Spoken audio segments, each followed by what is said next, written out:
আলাইকুম প্রিয় দর্শক, এই মাত্র পাওয়া সবচেয়ে বড় খবর। 24 ঘন্টার মধ্যে দেখা যাবে বিরল এক মহাজাগতিক ঘটনা। এবার 7ই সেপ্টেম্বর রবিবার রাতেই দেখা যাবে এই বছরের দীর্ঘতম চন্দ্রগ্রহণ।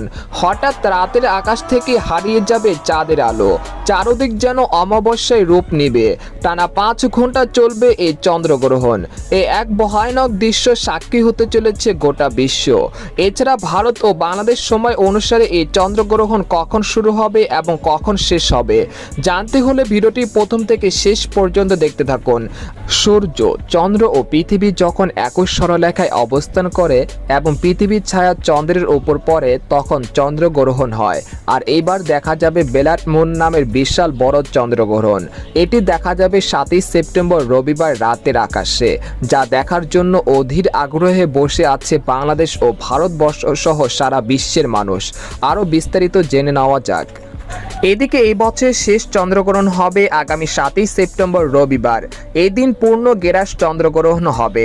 চন্দ্রগ্রহণটি 7ই সেপ্টেম্বর রাত থেকে শুরু হয়ে পরের দিন অর্থাৎ 8ই সেপ্টেম্বর ভোর পর্যন্ত চলবে। মোট 7 ঘন্টা 27 মিনিট স্থায়ী হবে গ্রহণটি। বাংলাদেশ সময় অনুযায়ী 7ই সেপ্টেম্বর রাত 9টা 28 মিনিটে চন্দ্রগ্রহণটি শুরু হবে। তবে সুখবর রয়েছে, এই সময় ঢাকা, রাজশাহী, খুলনা, বরিশাল ও চট্টগ্রাম বিভাগের সব কয়টি জেলা সহ ভারতবর্ষের আকাশ আয়নার মতো ক্লিয়ার থাকতে পারে। এতে করে স্পষ্টভাবে দেখা যাবে চন্দ্রগ্রহণটি। এদিকে ওই দিন চন্দ্রগ্রহণটি পূর্ণাঙ্গভাবে দেখা যাবে এমন স্থান হলো পূর্ব ইন্দোনেশিয়ার হিলা দ্বীপ থেকে শুরু করে পশ্চিম কেনিয়ার মোম্বা শহর পর্যন্ত। এই দুই প্রান্তের কিছুটা পূর্ব পশ্চিমীয় আংশিক গ্রহণটি দেখা যাবে। তবে উত্তর আমেরিকা, ক্যারিবিয়ান অঞ্চল ও দক্ষিণ আমেরিকার প্রায় 90% এলাকা থেকে এটি দেখা যাবে না। গ্রহণ এর জন্য কোনো প্রকার সাবধানতা অবলম্বন করা লাগবে না। সকল প্রকার কুসংস্কার থেকে দূরে থাকুন আর ভিডিওটি শেয়ার করে সবাইকে জানিয়ে দিন। কোরআন ও হাদিসের আলোকে সূর্য গ্রহণ নিয়ে আমরা জানতে পেরেছি যে চন্দ্র ও সূর্য মহান আল্লাহ তাআলার নিদর্শন সমূহের মধ্যে দুইটি নিদর্শন, আর তাতে গ্রহণ লাগা আল্লাহ তাআলার হুকুমেই হয়ে থাকে।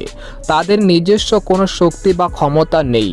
আল্লাহ তাআলার হুকুমের অধীনেই তাদের চলাচল এবং কার্যক্রম। তাতে গ্রহণ লাগলে মুমিন মুসলমানের করণীয় সম্পর্কে সুস্পষ্ট দিক নির্দেশনা দেওয়া হয়েছে। সুতরাং চন্দ্রগ্রহণ এ সময় বেশি বেশি দোয়া করা, তাসবিহ পড়া, তাওবা ইস্তেগফার করা, নামাজ পড়া এবং দান সৎকায় আবশ্যক কর্তব্য।